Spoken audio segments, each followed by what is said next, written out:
taken into consideration, or is it an issue of simply raising awareness for certain levels of corruption and maladministration, which won't be dealt with, but simply talked about? That's a very good question. That's a good question. And my answer is, for a very long time, people have been talking about corruption. Nothing seems to happen. We used to blame sanctions. Sanctions went away. And the biggest sanction is the corruption we should fail to deal with. There is one court, which is COURT,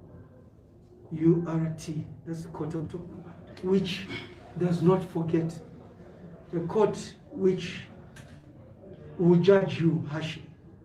And that is the society court. The society court is the people's court which know the truth. No matter how great a lawyer you have made that somebody, you are acquitted. But people know that you killed. That on its own is a burden on you. There's also they say that your conscience must be your master.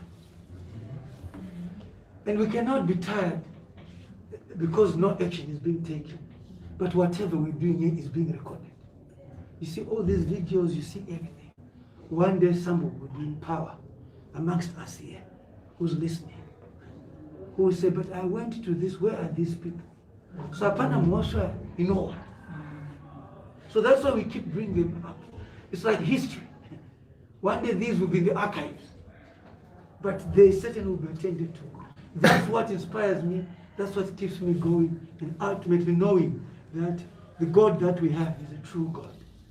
But in terms of institutions failing to do with corruption, I agree with you. They failed.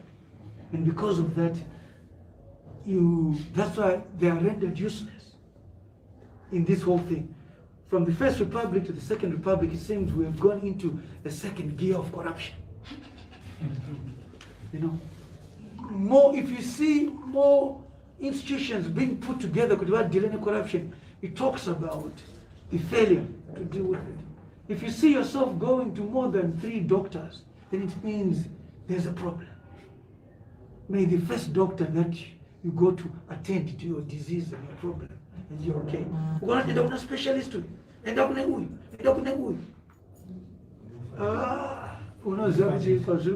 So what I'm talking about, and I tweeted the other day, without fear or fail, any government that does not address issues pertaining to people's welfare, issues pertaining to corruption, will get itself out of power. That's all I can say. Thank you for answering that. Then the last question would be, in as much as we have agreed that the current system has failed to address and is failing to address the issues of corruption, and you're also talking of how Mugabe came to fall about based on that, can we also now agree that the Second Republic is at the verge of following the same path, or following the same way the last did? You are very intelligent. You know where you were trying to go. So you think hooked me to the first one. And now your second question was supposed to be the first question. I see that. You've got to understand that we're in a democratic space, and people have a right to vote for who they want. If the society believes voting for leaders who are corrupt is great, it's up to them at the end of the day. I'm not one at all. In me being here and bringing these issues up is indicative of the fact that I support the president, I support the government. The most dangerous person is the person who's quiet.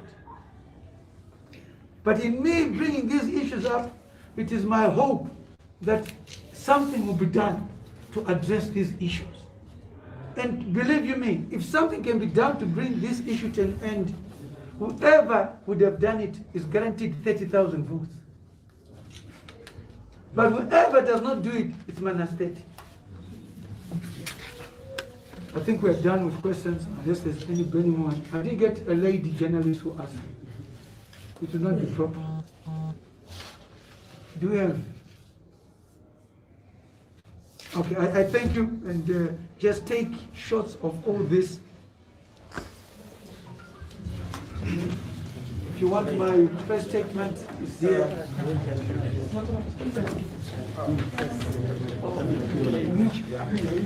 The other copy, you can see it. I'm not going to go tell my session.